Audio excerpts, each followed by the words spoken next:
ప్రార్థన చేద్దామండి. ప్రేమ కలిగి పరలోకమందున్న మా కన్న తండ్రి, మీ మాటలు నేర్పించబోతున్నాడు దేవా. చెబుతున్న నాకు సత్యవాక్యమును సరిగ్గా వివరించగలిగే కృపను, శక్తి సామర్థ్యాలను నాకు ఇవ్వండి తండ్రి. పిల్లలు వింటూ ఉండగా వెనుగలిగిన చెవులను విన్న ఆ మాటలన్నిటినీ అర్థం చేసుకోగల కృపనివ్వమని ప్రభువైన యేసుక్రీస్తు నామమున ప్రార్థన సమర్పిస్తున్నాను తండ్రి.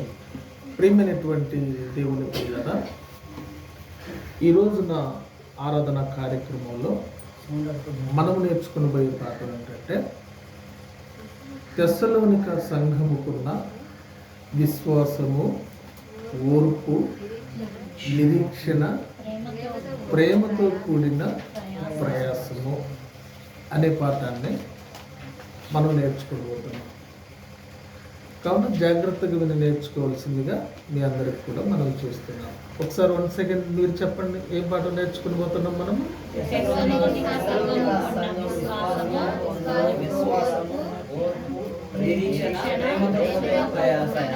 Okay, right. తెస్సలోనిక సంఘముకున్న విశ్వాసము, ఓర్పు, నిరీక్షణ, ప్రేమతో కూడిన ప్రయాసం. ఏ సంఘం ఇది? తెస్సలోనిక సంఘము. అంటే తెస్సలోనిక అనేది ఒక పట్టణం. తెస్సలోనిక అనేది 1వ శతాబ్దంలో ఉన్నటువంటి ఒక పట్టణం. ఆ పట్టణంలో ఏర్పాటైనటువంటి, ప్రారంభించబడినటువంటి క్రీస్తు సంఘము. అంటే ఆ పట్టణం పేరిట ఆ సంఘాన్ని పిలవటం జరిగింది, తెస్సలోనిక సంఘం. పత్రికలు కూడా తెస్సలోనికైలకు రాసిన మొదటి పత్రిక, తెస్సలోనికైలకు రాసిన 2వ పత్రిక అని బైబిల్లో రాయబడ్డాయి అపోస్తలుడైన పౌలు గారి చేత. అయితే మనము ఏ సంఘం గురించైనా నేర్చుకునబోయే ముందు ఆ సంఘానికి ఒక నేపథ్యము, ఆ సంఘానికి ఒక చరిత్ర, ఆ సంఘం వెనుకున్న పరిస్థితులు, ఆ సంఘానికి సహకరించిన వారు, ఆ సంఘం ఏర్పాటు విషయంలో జరిగినటువంటి విషయాలన్నిటి కూడా మనం నేర్చుకోవాలి. ఏ పాట నేర్చుకుని పోతున్నాం మనం చెప్పండి ఒకసారి? తెస్సలోనిక సంఘముకున్న విశ్వాసము, ఓర్పు, నిరీక్షణ, ప్రేమతో కూడిన ప్రయాసం.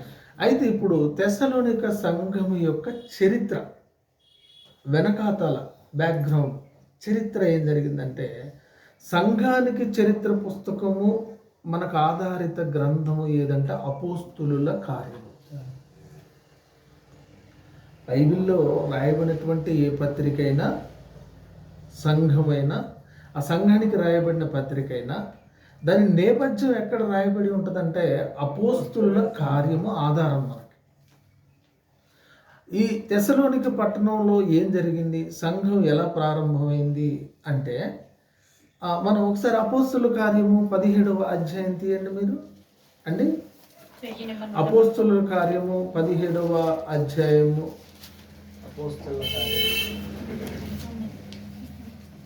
17వ అధ్యాయం మనం చూడగలిగితే పేజ్ నెంబర్ 119 అండి. క్రొత్త నిబంధన గ్రంథము అపోస్తుల కార్యములు 17వ అధ్యాయము 1వ వచనం నుంచి నేను చదువుతున్నాను. సంక్రాంతి తీసావా? Page number 119. కుమారి గారు తీసారా? 119 1వ అధ్యాయం నేను చదువుతున్నాను. శిరీష తీసావా? చూడండి. అంజీ సార్ తీసారండి? Okay, very good. వారు అంఫిపొలి, అపోల్లోనియ పట్టణముల మీదుగా వెళ్ళి తెస్సలోనికకు వచ్చింది. వారంటే ఎవరు? పౌలు గారు, ఆయన శిష్య బృందం. వారంటే పౌలు గారు, ఆయన వెంట ఉన్న శిష్యులు. శీల గారు కావచ్చు, తిమోతి గారు కావచ్చు, ఇంకా ఆయన వెంట ఉన్నటువంటి శిష్యులు. పౌలు గారు ఆయన వెంట ఉన్న శిష్యులందరినీ కలిపి వారు అని సంబోధన చేయబడింది. వారు అంపిపొలి అపోల్లోనియ పట్టణముల మీదుగా వెళ్ళి తెస్సలోనికకు వచ్చిరి. అక్కడ యూదుల సమాజ మందిరం ఒకటి ఉంది. అంటే ఆ రోజుల్లో ఏ పట్టణానికి వెళ్ళినా ఎక్కడికి వెళ్ళినా యూదులకు సమాజ మందిరాలు ఉంటాయి.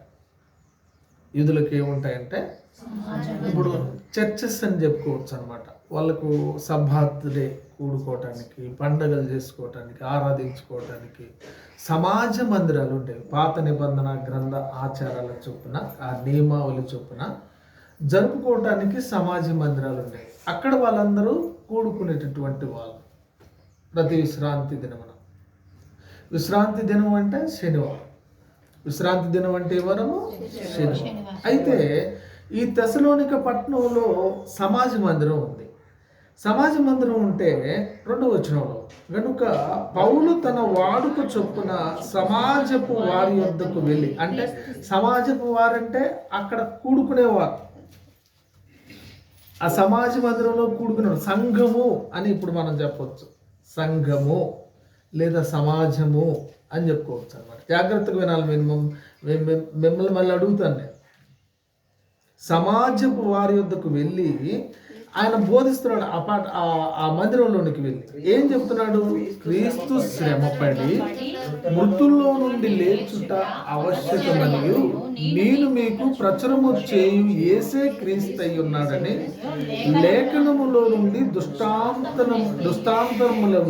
దృష్టాంతములనెత్తి విప్పి చెప్పుచు వారితో 3 విశ్రాంతి దినములు తర్కించుచుండెను. 3 విశ్రాంతి దినములు అంటే 3 వారాలు. అక్కడ ఒకటేసింది, కింద పుట్టినోట్లు ఏమైంది చూడండి, 3 వారములు. అంటే అక్కడ ఉన్న వాళ్ళతో సమాజ మందిరానికి వెళ్ళి వాళ్ళందరితోని, ఇదంతా సంఘ చరిత్ర అండి. సంఘం అక్కడ ప్రారంభం అవటానికి అక్కడ పౌలు గారు పడ్డటువంటి శ్రమ, లేకపోతే వాక్యం చెప్పినటువంటి విధానం. 3 వారములు వారితో తర్కించాడు. ఎన్ని రోజులు? దృష్టాంతములను ఎత్తి విప్పి చెప్పుచు. దృష్టాంతములు అంటే దేవుడు రాయించిన వృత్తాంతములు, సందర్భాలు, లేకపోతే సన్నివేశాలు, దేవుడు చేత రాయబడిన వాక్యాన్ని ఎత్తి వారికి వివరించి చెప్పటం. వారిలో కొందరును భక్తిపరులకు గ్రీసు దేశస్థులలో చాలా మంది, ఘనత గల స్త్రీలలో అనేకులు ఒప్పుకొని పౌలుతోనూ శీలతోనూ కలుసుకున్నారు. ముందుగా తెస్సలోనిక పట్టణంలో ఎవరు ఒప్పుకున్నారు? ఘనత గల స్త్రీలు అంటే ప్రముఖులు. ఇప్పుడు సెలబ్రిటీలు అంటారు, ముఖ్యులు అంటారు, గొప్పవారు అంటారు, తెలివైన వారు అంటారు, లేకపోతే సీనియర్ సిటిజన్స్ అంటే పెద్దవారని మనం చెప్పుకోవచ్చు అనమాట. వీళ్ళందరూ ఏ కేటగిరీలోకి వస్తారంటే ప్రముఖులు. ముందుగా తెస్సలోనిక పట్టణంలో ప్రముఖులకు స్త్రీలు పౌలు గారు, శీల గారు 3 వారాలు చర్చించితే వచ్చి ఒప్పుకున్నారు వాళ్ళు. చూడండి, అయితే యూదులు మత్సరపడి, ఈ సంఘటనలన్నీ జరుగుతున్నాయి కదా, పౌలు గారు సమాజ మందిరంలో చర్చిస్తున్నారు కదా, వాళ్ళందరూ ఒప్పుకుంటున్నారు కదా, వాళ్ళందరూ వింటున్నారు కదా, అక్కడ ఉన్న యూదులు మత్సరపడ్డారంట. వాళ్ళకి నచ్చలేదు ఆ విషయం. మత్సరపడి పనిపాటలు, అయితే యూదులు మత్సరపడి పనిపాటులు లేక తిరుగు కొందరు దుష్టులను వెంట పెట్టుకొని గుంపు కూర్చి పట్టణమెల్లా అల్లరి చేయించు యాసోను ఇంటి మీద పడి వారిని జనుల సభ ఎదుటికి తీసుకొని వచ్చుటకు యత్నం. యాసోను అంటే పౌలు గారికి ఆశ్రయం ఇచ్చిన ఇల్లు. తెస్సలోనిక పట్టణంలో యాసోను అంటే పౌలు గారికి ఆ గ్రామంలో రావటానికి, ఆ పట్టణంలో రావటానికి పౌలు గారికి, శీల గారికి, వారి శిష్యులకి ఆశ్రయం ఇచ్చినటువంటి వాడు ఈ యాసోను గారు. అసలు వీళ్ళు ఎక్కడి నుంచి వస్తున్నారు, ఎవరింటికి వస్తున్నారు, ఎవరింటి దగ్గర ఏంటి జరుగుతుందని వాళ్ళందరూ కూర్చొని మాట్లాడి, పని పాట లేని యూదులు అందరూ మత్సరపడి ఎవరింటి మీద పడ్డారు? ముందుగా అంటే యాసోను ఇంట్లో ఎవరున్నారు? వీళ్ళందరూ ఉన్నారు. 3 వారాలు సమాజ మందిరంలో వారం వెళ్ళి ప్రకటిస్తున్నారు. నేను చెప్పింది అర్థమవుతుందా? వచ్చి యాసోను ఆశ్రయం ఇస్తున్నాడు. వాళ్ళు ఈ యాసోను ఆశ్రయం ఇస్తున్నాడు. సమాజ మందిరంకి వెళ్తుంటే వీళ్ళందరూ కలిసి యాసోను ఇంటి మీద పడ్డారు. యాసోను ఇంటి మీద పడి ఏం చేస్తున్నారు? ప్రయత్నం చేశారు. అయితే వారు కనబడనందున యాసోనును కొందరు సహోదరులను ఆ పట్టణపు అధికారుల యొద్దకు ఈడ్చుకొని పోయి భూలోకమును తలకిందులు చేసిన వీరు ఎక్కడికి కూడా వచ్చి ఉన్నారు. యాసోను వీరిని చేర్చుకుని ఉన్నాడు. పౌలు గారి శీల గారినట వీళ్ళు ఏం చేస్తున్నారు? భూలోకమును తలకిందులు చేసేవాళ్ళు ఎవరింటికి వచ్చారు? యాసోను ఇంటికి వచ్చారు. కాబట్టి దీనికి బాధితుడు యాసోను. పౌలు గారు శీల గారని అధికారుల వద్దకు పట్టుకొని ఈడ్చుకొని వచ్చారంట. తీసుకొని రావటం వేరు, ఈడ్చుకొని రావటం వేరు. తీసుకొని రావటం వేరు, ఈడ్చుకొని వస్తున్నారంట. చూడండి, ఈడ్చుకొని వచ్చి ఉన్నారు. యాసోను వీరిని చేర్చుకుని ఉన్నాడు. వీరందరూ యేసు అని వేరొక రాజు ఉన్నాడని చెప్పి కైసర చట్టములకు విరోధంగా నడుచుకున్న వారని కేకలు వేశారు. వీళ్ళందరూ యాసోను ఇంటి దగ్గర సమాజ మందిరంలో ఏం చెప్తున్నారు? కైసరు మీరు కాదంట రాజు, మీరు కాకుండా యేసు అని వేరొక రాజు ఉన్నాడంట, ఆ రాజు అని చెప్పి వీళ్ళని చెప్తున్నారు అని చెప్పి ఈడ్చుకుని వస్తే కేకలు వేస్తుంటే ఈ మాటలన్నీ వినుచున్న జనసమూహము పట్టణపు అధికారులను కలవరపరి వారు యాసోను నొద్దను మిగిలిన వారి వద్దను జామీను తీసుకొని వారిని విడుదల చేశారు. జామీన్ తీసుకున్నారన్నమాట. జామీన్ అంటే హామీ ఉంచుకోవడం అన్నమాట. ఈ యాసోనును పౌలు గారిని శీల గారిని విడుదల చేశారు. అలా ఏర్పాటు చేయింది. ఆ రోజు ప్రారంభమైంది. అక్కడి నుంచి ప్రారంభమైంది తెస్సలోనిక పట్టణంలో ఉన్న సంఘము. ఇదే తెస్సలోనిక సంఘము. వారిలో అనేకులైన గనులైన స్త్రీలున్నారు, ప్రముఖులున్నారు. చాలామంది చేత ప్రారంభించింది అనమాట. అందుకనే 10వ అధ్యాయంలో 10వ వచనంలో చెప్తాడు, వెంటనే సహోదరులు రాత్రి వేళ పౌలును శీలను బరేకి పంపించిరి. వారు వచ్చి యూదుల సమాజ మందిరంలో ప్రవేశించి వీరు తెస్సలోనికలోని ఉన్నవారి కంటే గనులై ఉన్నారు. అంటే ఈ తెస్సలోనికలో ఉన్న వారందరూ కూడా గనులు, ప్రముఖులు. అంటే వీరికన్నా వాళ్ళు కూడా గనులని చెప్తున్న సందర్భం అన్నమాట ఇది. అంటే తెస్సలోనిక పట్టణంలో సంఘంలో ప్రముఖులు ఉన్నారన్నమాట. అయితే ఇప్పుడు ఈ సంఘ చరిత్ర మీకు అర్థమైంది కదా సురేష్ గారు? ఇది తెస్సలోనిక సంఘ చరిత్ర. అయితే వీళ్ళకి పౌలు గారు పత్రిక రాస్తున్నాడు అనమాట. ఏమేమి ఉన్నాయంట వీళ్ళ దగ్గర? తెస్సలోనిక సంఘానికి ఏమేమి ఉన్నాయంట? విశ్వాసం ఉందంట, ఓర్పు ఉందంట, నిరీక్షణ ఉందంట, ప్రేమతో కూడిన ప్రయాసం. మరొకసారి ఏమేమి ఉన్నాయంట వీళ్ళ దగ్గర? విశ్వాసం ఉందంట, ఓర్పు ఉందంట, నిరీక్షణ ఉందంట, ప్రేమతో కూడిన ప్రయాసం. మొదటిగా విశ్వాసం గురించి మొదటిగా నిరీక్షణ, ఎలాంటి నిరీక్షణ ఎలా ఉందో మనం నేర్చుకుందాం. నిరీక్షణ నెంబర్ 1 రాసుకోండి. నిరీక్షణ. మొదటిగా ఏం నేర్చుకొని పోతున్నాం మనము? నిరీక్షణ. ఎలాంటి నిరీక్షణ వీళ్ళకుంది అంటే తెస్సలోనిక మొదటి పత్రిక. ఇప్పుడు ఇది ఏంటండి? తెస్సలోనిక మొదటి పత్రిక 1వ అధ్యాయము. చూడండి దేవుని పిల్లరా, 1వ అధ్యాయము చూడండి 9-10 వచనాలు. 9-10 వచనాలు చూడగలిగితే చూడండి. మీ వద్ద మాకెట్టి ప్రవేశము కలిగినో అక్కడి జనులను మమ్ములను గురించి తెలియజెప్పుతున్నారు. మరియు మీరు విగ్రహములను విడిచిపెట్టి జీవము గలవాడును సత్యవంతుడునగు దేవునికి దాసులనగుటకు దేవుడు మృతుల్లో నుండి లేపిన యేసు అనగా రాబోవు ఉగ్రత నుండి మనల్ని తప్పించుచున్న ఆయన కుమారుడైన యేసు పరలోకము నుండి వచ్చునని ఎదురు చూచుటకు మీరు ఎలాగూ దేవుని వైపుకు తిరుగుతురో ఆ సంగతి వారే తెలియదు. ఎలాంటి నిరీక్షణ ఉందంటే వీళ్ళకి?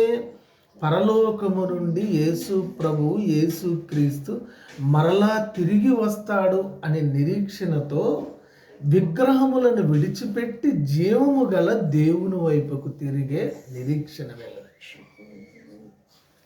ఎలాంటి నిరీక్షణ అంటే ఎదురు చూడటం అన్నమాట. నిరీక్షణ లేని ఇతరుల వలె కాకుండా అని రాయబడ్డది వీళ్ళ గురించి. నిరీక్షణలు లేని ఇతరుల వలె అని రాయబడ్డది వీళ్ళ గురించి. జీవము గల రాబో ఉగ్రత నుండి మనల్ని తప్పించుచున్న ఆయన కుమారుడైన యేసు. వీళ్ళ నిరీక్షణ అంతా ఎవరు? దేవుని కుమారుడైన యేసు. యేసు పరలోకము నుండి వచ్చునని ఎదురు చూచుటకు మీరెలాగూ దేవుని వైపు తిరిగిద్దురు. యేసు ప్రభు అంట పరలోకము నుండి తిరిగి వస్తాడని విగ్రహములను విడిచిపెట్టి జీవము గల వాడును సత్యవంతుడకు దేవునికి దాసులయ్యారంట వీళ్ళు. వీళ్ళకు ఉన్నటువంటి నిరీక్షణ ఎలా అంటే, ఎప్పుడు కూడా వీళ్ళ ఎదుట నుండే ప్రభు ఎలా వెళ్ళిపోయాడో చూచారు వీళ్ళు. మరలా ప్రభు తిరిగి వస్తాడు అని చూడటంలో వీళ్ళకి మంచి నిరీక్షణ, మంచి కొలమానము, మంచి పద్ధతులు వీళ్ళకు ఉన్నట్టుగా పౌలు గారు రాశారు. తెస్సలోనిక సంఘానికి ఎంత నిరీక్షణ ఉందంటే, నిరీక్షించటం అంటే అర్థం ఏమిటి? ఎదురు చూడటం. నిరీక్షించటం అంటే ఇప్పుడు ఆర్టీసీ డిపోకి వెళ్ళారు అనుకోండి, మీరు ఎక్కాల్సిన బస్సు రాలేదు, బస్సు వస్తుందా రావట్లేదని ఎట్లా ఎదురు చూస్తారు? ఎదురు చూస్తారు. మీరు ఏదైనా బండి కోసం ఎదురు చూస్తుంటే ఎలా ఎదురు చూస్తారు? అలాగే పౌలు గారు రాసిన మాటలను బట్టి వీళ్ళు కూడా పరలోకము నుండి యేసు దిగి వస్తాడు అని చెప్పి వీళ్ళు నిరీక్షిస్తూ ఉన్నారంట సంఘం. వీళ్ళ ఎదుటి నుండే ప్రభు ఎలాగూ ఆయన పైకి వెళ్ళాడో వీళ్ళు ఆ విషయమై కూడా వీళ్ళు తిరిగారంట. కాబట్టి దేవుని పిల్లరా, ఎంత నిరీక్షణ ఉందంటే వీళ్ళకి ప్రభు అయిన క్రీస్తు రాకడ వరకు ఓపికగా ఉండే నిరీక్షణ వీళ్ళకు. మరి మీరు ఆలోచించండి, మీకున్న నిరీక్షణ ఎలాంటిది? ప్రభు కోసమే మీ నిరీక్షణ ఉందా, లేకపోతే మరొక విధానంలో మీ నిరీక్షణ ఉందా? మీరు ఆలోచించుకోవాలి. మరలా రెండవదిగా విశ్వాసం. రెండవదిగా విశ్వాసం కాదు, ఓర్పు. రెండవదిగా ఓర్పు. ఓర్పు అంటే ఓర్పు, సహనము, ఓపిక, ఇవన్నీ కూడా పర్యాయ పదాలు. ఓర్పు, సహనము, ఓపిక, ఓర్చుకోవడం, ఓపిక పట్టడం అనేవి కూడా, ఇవన్నీ కూడా పర్యాయ పదాలు. వీళ్ళకి ఎలాంటి ఓర్పు, ఎంత ఓర్పు ఉందంటే వీళ్ళకి 2వ అధ్యాయం 14-15 వచనాలు చూడండి. తెస్సలోనిక పత్రిక 2వ అధ్యాయము 14-15 వచనాలు. అవును సహోదరులారా, చూడండి.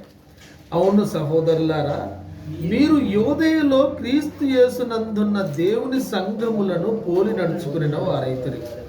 వారు యూదుల వలన అనుభవించినట్టి శ్రమలే మీరును మీ సొంత దేశస్థుల వలన అనుభవించింది. ఎట్లాంటి శ్రమలు పెట్టారంటే వీళ్ళని సంఘ చరిత్రలో మనం చదువుకున్నాం. ఎక్కడ దాకా ఈడ్చుకుని ఇచ్చారు వీళ్ళని?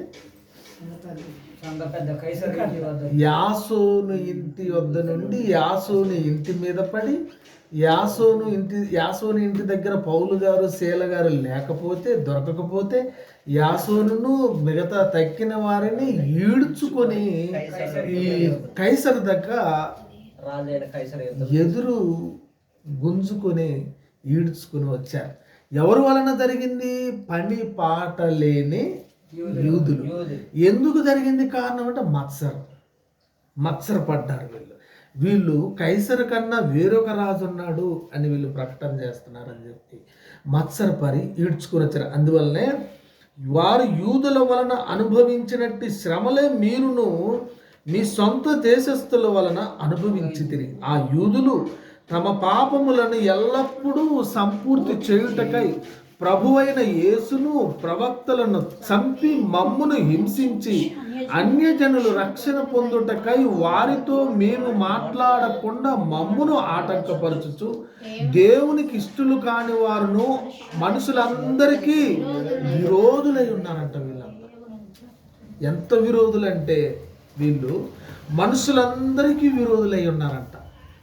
సంఘానికి యాసోని ఇంటి మీద పట్టడం, వారిని గుంజుకుని రావటం, ఈ సొంత దేశస్తులే వాళ్ళ మీద తిరగబట్టడం, పనిపాట లేని వారిని పెట్టుకోవటం, తెచ్చుకున్నా సరే వీళ్ళకి ఎంత ఓర్పు ఉందంటే ఓపిక పట్టారు. తెస్సలోనిక సంఘానికి ఎంత ఓర్పు ఉంది? అంత ఓర్పు ఉందని పౌలు గారు రాశారు. ఇప్పుడు ఓర్పును గురించి నేర్చుకున్నాం. మరలా విశ్వాసం ఏంటంటే, విశ్వాసం అంటే ఆధారం అని కూడా చెప్పుకోవచ్చు. విశ్వాసం అంటే పునాది అని చెప్పుకోవచ్చు, ఆధారము అని చెప్పుకోవచ్చు, మూలము అని చెప్పుకోవచ్చు, లేకపోతే నీకున్న ఏమంటారు దాన్ని, బంధము, దేవునికి నీకు కలిగి ఉన్న బంధము అని చెప్పుకోవచ్చు. వీళ్ళకి ఎలాంటి విశ్వాసం ఉందంటే 3వ అధ్యాయం చూడండి దేవుని పిల్లరా, 3వ అధ్యాయము 5-7 వచనాలు చూడండి. 3వ అధ్యాయము 5-7 వచనాలు చూడండి. ఇందుచేత నేనును ఇకను సహింపజాలక శోధకుడు మిమ్మును ఒకవేళ శోధించునేమో అనియు మా ప్రయాసము వ్యర్థమైపోవునేమో అనియు మీ విశ్వాసమును తెలుసుకునవలెనని అతనిని పంపింది. సంఘానికంట తిమోతిని పంపాడంట. ఇప్పుడు సంఘంలో ఎప్పుడు కూడా శోధకుడు వస్తూ ఉంటాడండి, సభ్యుల మధ్యలోకి, హృదయాల్లోకి, వారి యొద్దకు శోధకుడు వస్తాడు, శోధిస్తాడు. సంఘాన్ని ఏమంటారు దాన్ని, సంఘాన్ని వెనక్కి నెట్టడానికి, విశ్వాసంలో పాడు చేయటానికి, మీకున్న విశ్వాసాన్ని చెదరగొట్టడానికంట శోధకుడు వస్తాడంట. శోధకుడు వచ్చినప్పుడు పౌలు గారు ఏం చేశాడు, ఒకవేళ శోధకుడు వచ్చి నన్ను శోధిస్తున్నాడు, వాళ్ళను కూడా శోధిస్తున్నాడు, ఎలా ఉన్నారో అని చెప్పి ఎవరిని పంపాడంట, తిమోతిని పంపాడంట. చూడండి, ఇందుచేత నేనును ఇకను సహింపజాలక శోధకుడు మిమ్మును ఒకవేళ శోధించునేమో అనియు మా ప్రయాసము వ్యర్థమైపోయేనేమో అనియు. అంటే మేము ఎంత కష్టపడ్డాం తెస్సలోనిక పట్టణంలో సంఘాన్ని ఏర్పాటు చేయడానికి, అనేక మందిని ఒప్పించడానికి, అనేక మంది క్రీస్తు యొద్దకు నడిపించడానికి, సంఘంగా కట్టడానికి, సమాజంగా కూడబెట్టడానికి, ఈ శ్రమ అంతా వ్యర్థమైపోద్దేమో అని వాళ్ళకు కూడా శోధనలు వస్తున్నాయి సొంత దేశస్తుల వలన అని ఎవరిని పంపాడంట యొద్దకి, తిమోతి పంపితే, తిమోతి ఇప్పుడు మీ యొద్ద నుండి మా యొద్దకు వచ్చి మేము మిమ్మును ఎలాగ చూడని అపేక్షించున్నామో అలాగే మీరును మమ్మను చూడని అపేక్షించు ఎల్లప్పుడూ మమ్మను ప్రేమతో జ్ఞాపకం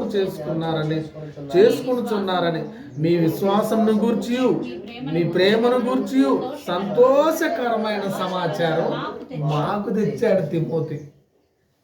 పౌలు గారికి శ్రమలు వస్తుంటే, బాధలు వస్తుంటే, అరే తెస్సలోనిక పట్టణంలో సంఘం ప్రారంభమైంది కదా, మరి వాళ్ళనే శోధకుడు ఎంత బాధ పెడుతున్నాడో, మరి వాళ్ళకి శ్రమలు వస్తున్నాయి కదా సొంత దేశస్తుల వలన సంఘానికి, మరి వాళ్ళు ఎలాగో ఉన్నారు అని తిమోతిని పంపిస్తే, మనం ఎలాగో ఉన్నామో విశ్వాసంతో వాళ్ళు కూడా అలాగే ఉన్నారు అని వార్త విని పౌలు గారికి మిగులు ఆనందం కలిగింది. అబ్బా ఎంత మంచి సంఘం, శబాస్. పౌలు గారు అనుకుంటున్నాడంట సంఘాన్ని చూడాలనుకుంటున్నాడంట, సంఘం అనుకుంటుందంట పౌలు గారిని చూడాలనుకుంటుందంట. పౌలు గారు సంఘాన్ని చూడాలని ఆపేక్షిస్తుంటే సంఘం పౌలు గారిని చూడాలి అని ఆపేక్షించి వాళ్ళు కూడా అంత విశ్వాసంతో బలంగా ఉన్నారు. వీళ్ళకి ఉన్న ఎంత విశ్వాసం వీళ్ళకు, మరి ప్రేమతో కూడిన ప్రయాసం. ఇప్పుడు కొరింథీ పత్రికలో మనం చదువుకుంటున్నాం, ప్రేమ ఆవిరైపోతుందని, ప్రేమ అనేది ఆవిరైపోతుందని మనం చదువుకున్నాం. ఇప్పుడు పెట్రోలు చేతిలో పోసుకుంటే ఎంత ఆవిరైపోద్దో, ఇప్పుడు ఒక 10 నిమిషాలు దోషిట్లో పెట్రోల్ పోసుకోండి, లేకపోతే ఒక బాటిల్లో మూత లేకుండా పెట్రోల్ ఏదన్నా గిన్నెలో కానీ పట్టండి, ఎంతసేపు ఉంటుంది పెట్రోలు, ఆవిరైపోద్ది. అలాగే ప్రేమ కూడా, ప్రేమతో ఉండాలంటే ప్రయాసపడాలి. మన మధ్య ప్రేమ ఉండాలని అంటే సహించుకోవాలి, ఒకరినొకరు ప్రయాసపడాలన్నమాట. ఆ ప్రేమను నిలబెట్టుకోవడం కష్టమైన పని. ఎందుకంటే శోధకుడు ఉంటాడు సంఘంలో, శోధకుడు ప్రవేశిస్తుంటాడు సంఘంలోకి. కాబట్టి ఆ ప్రేమను నిలబెట్టుకోవడానికి మనం ఏం చేయాలంటే ఎప్పుడు కూడా కష్టపడుతూనే ఉండాలి. ప్రయాసం అంటే అర్థమైంది, కష్టం.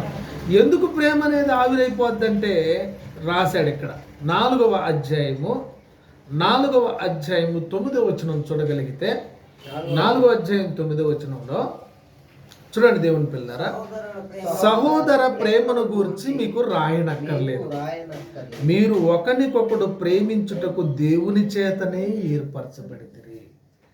అలాగునే మాసిదోనియందంతట ఉన్న సహోదరులందరినీ మీరు ప్రేమించుతున్నారు. అబ్బా ఎంత ప్రేమ అండి, ఒకళ్ళొకళ్ళు ప్రేమించుకుంటున్నారంట.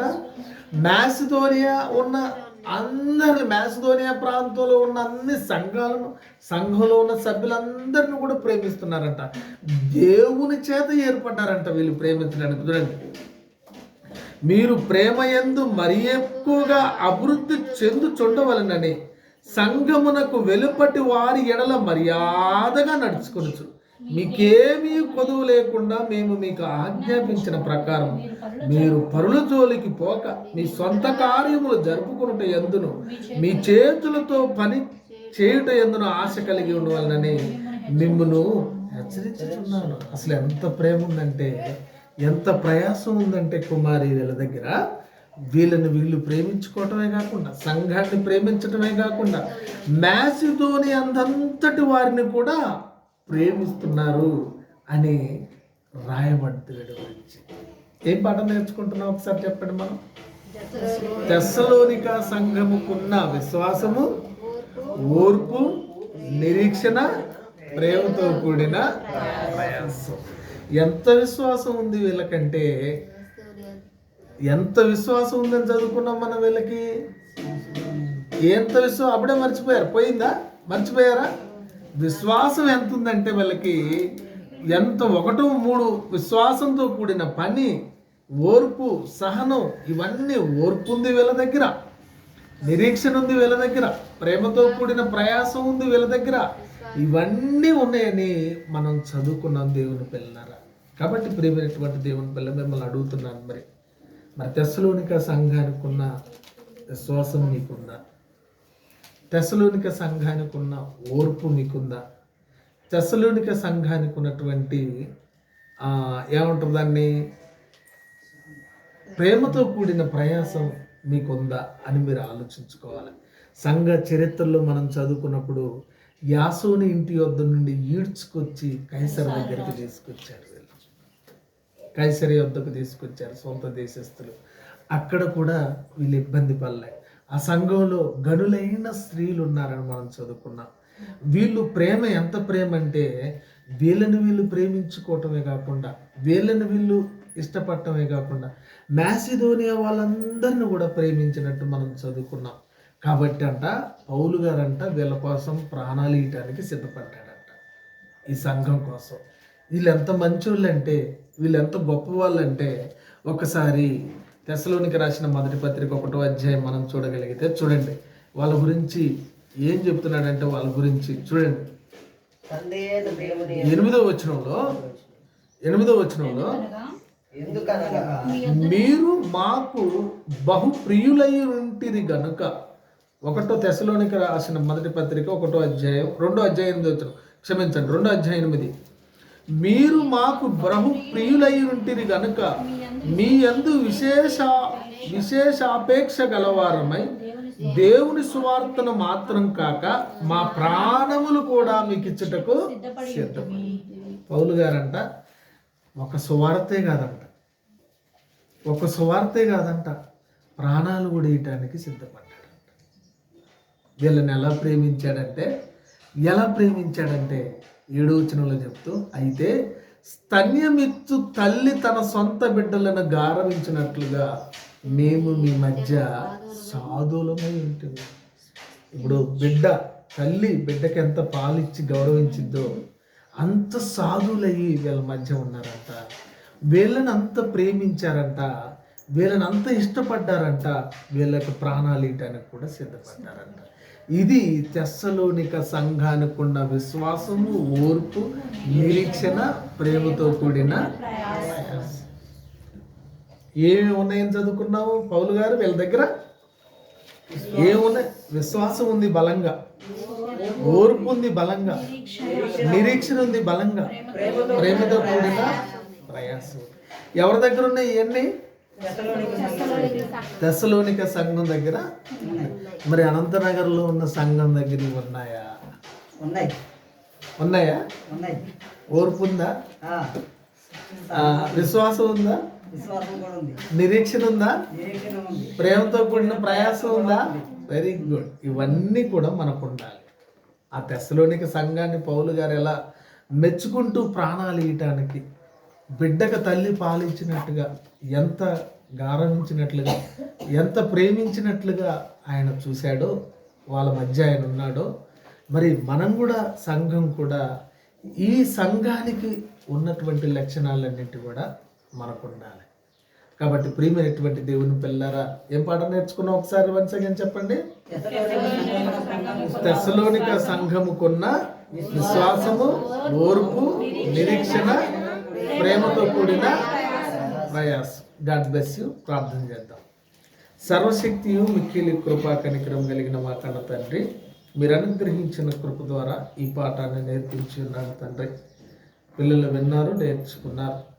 విన్న మాటలన్నీ మనసులో భద్రపరచుకొని ఆ మాటల ప్రకారము జీవించే కృపయు శక్తి సామర్థ్యాలను వారికి నాకు వింటున్న ప్రతి ఒక్కరికి అనుగ్రహించమని ప్రభువైన యేసు క్రీస్తు నామమున ప్రార్థన సమర్పిస్తున్నాము తండ్రి. అందరికీ